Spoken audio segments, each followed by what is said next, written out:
Merci de nous rejoindre sur Radio J et on en parle ce matin de ce qu'a décidé la Russie. C'est un petit peu la bombe de la semaine, on peut le dire. Les autorités russes ont récemment adressé un certain nombre de demandes difficiles au bureau de l'agence juive en Russie. L'agence juive, pour rappel, c'est l'agence justement chargée de l'immigration juive, l'ALIA en Israël. Alors au départ, on avait parlé d'une cessation d'activité totale de l'agence dans le pays un petit peu plus tôt ce mardi. Finalement, l'organisation a adouci la situation dans les médias. En effet, pour l'instant, la Russie n'a pas exigé, ou en tout cas n'aurait pas exigé que l'organisation mette fin à ses activités là-bas, contrairement à ce qu'affirmait un rapport du Jerusalem Post un petit peu plus tôt. Donc oui, s'il se passe bien quelque chose quand même, puisque la Russie a engagé une démarche très inhabituelle qui pourrait entraver la capacité de l'organisation semi-gouvernementale israélienne à travailler. Mais donc pour l'instant, pas de cessation d'activité. On en parle ce matin avec vous, Eva Soto. Il n'y a aucune demande de fermeture, aucun ultimatum et aucun délai. Voilà ce qu'a déclaré Yigal Palmor, directeur des relations internationales à l'agence juive, dans les colonnes du Times of Israel. Il affirmait par ailleurs qu'il y avait bien des problèmes et des désaccords, mais sans préciser de quoi il s'agit. Donc pour l'instant, pas de suspension d'activité. Tous les programmes de l'agence juive continuent comme prévu. C'est donc ce qu'a indiqué l'organisation israélienne. C'est une nuisance, mais pas de menace réelle selon l'agence juive. Alors malgré tout, il faut dire que ces tensions interviennent en marge de tensions croissantes entre le Kremlin et Jérusalem.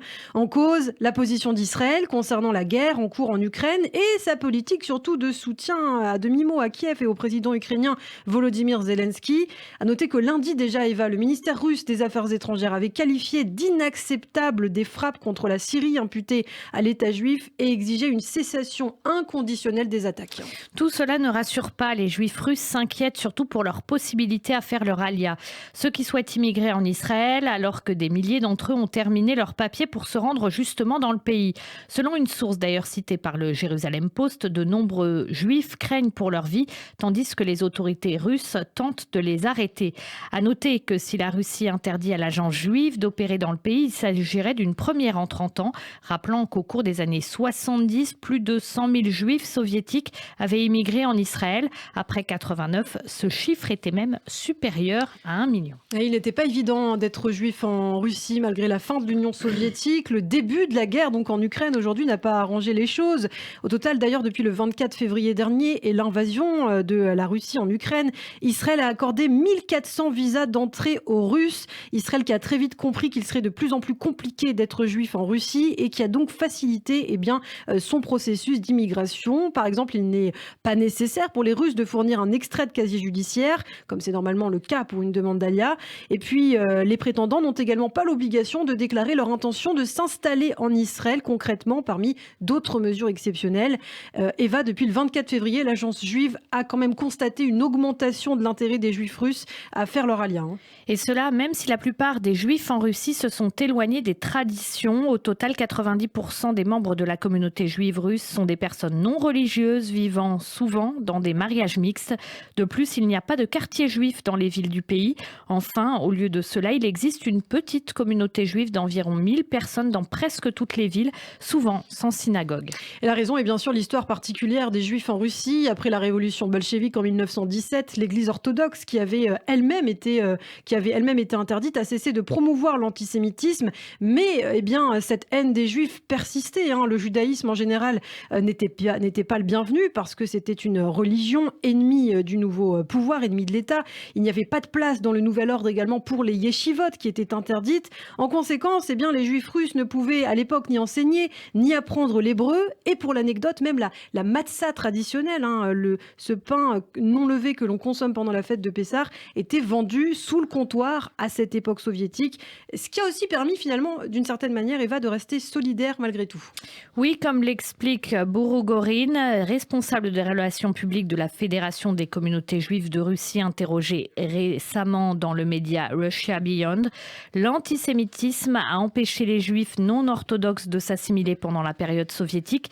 Ils étaient unis par des problèmes communs d'emploi et d'éducation.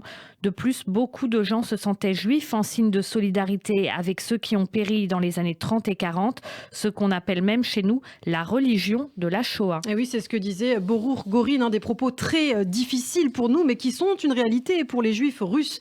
Aujourd'hui, leur existence semble donc menacée, à en croire en tout cas ces déclarations très problématiques du Kremlin. Et même si l'agence juive a finalement apaisé la situation, il faut rappeler qu'au mois de mai, Moscou avait accusé Israël de soutenir le régime néo-nazi de Kiev, enfonçant le clou après que le chef de la diplomatie russe, Sergei Lavrov, ait repris une théorie du complot sur le sang juif présumé d'Adolf Hitler. On rappelle qu'il avait alors comparé Volodymyr Zelensky au dictateur autrichien. Ce qui a provoqué de vives réactions en Israël. L'utilisation du génocide juif comme outil politique doit cesser immédiatement. C'est ce qu'avait dit Naftali Bennett, alors Premier ministre israélien.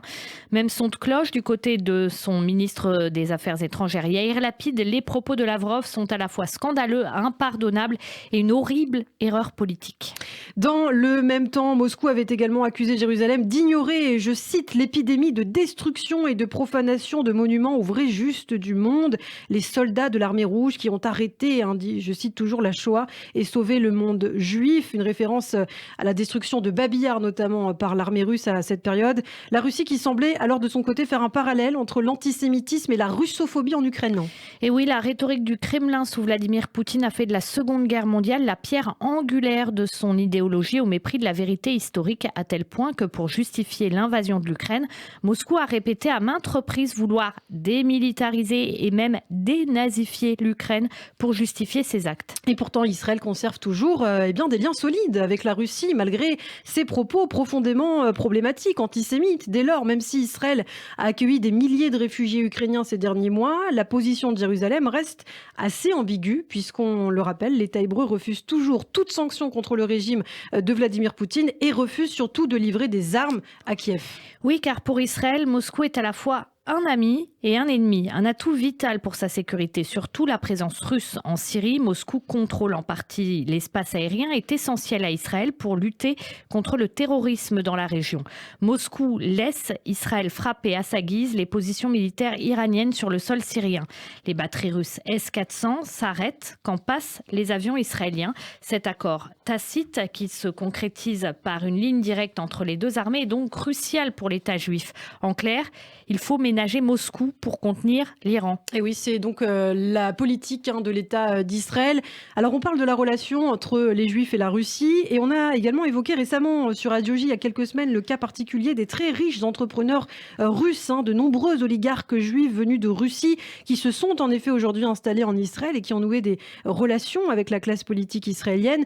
Et avec les menaces de sanctions occidentales consécutives à la guerre en Ukraine, cet exil des oligarques s'est accéléré. Et oui, début mars, ils ont été nombreux à fuir vers Israël, notamment Roman Abramovich, le célèbre et ex-propriétaire du club de football de Chelsea. Pour Israël, c'est une ressource économique importante, vu la capacité d'investissement considérable de ces millionnaires et milliardaires et leur appui aux fondations philanthropiques comme le mémorial de Yad Vashem. Et pour beaucoup d'autres raisons, Israël reste un allié de la Russie, donc les liens sont toujours très forts entre ces deux nations, mais les choses pourraient changer donc avec ces nouvelles tensions, on l'a dit, entre l'agence juive et la Russie. On vient de vous l'expliquer, certaines voix en Israël, malgré tout, commencent à dire que le poids de Moscou en Syrie est surévalué et qu'Israël pourrait s'émanciper de l'aval du Kremlin pour frapper les positions iraniennes. La guerre en Ukraine, la violence de l'agression russe, la violence des propos du pouvoir russe place donc aujourd'hui l'État juif dans l'embarras. À noter qu'on aura l'occasion d'en parler justement demain matin à 8h30 avec notre invité, l'ancien ambassadeur d'Israël, Freddy Eta.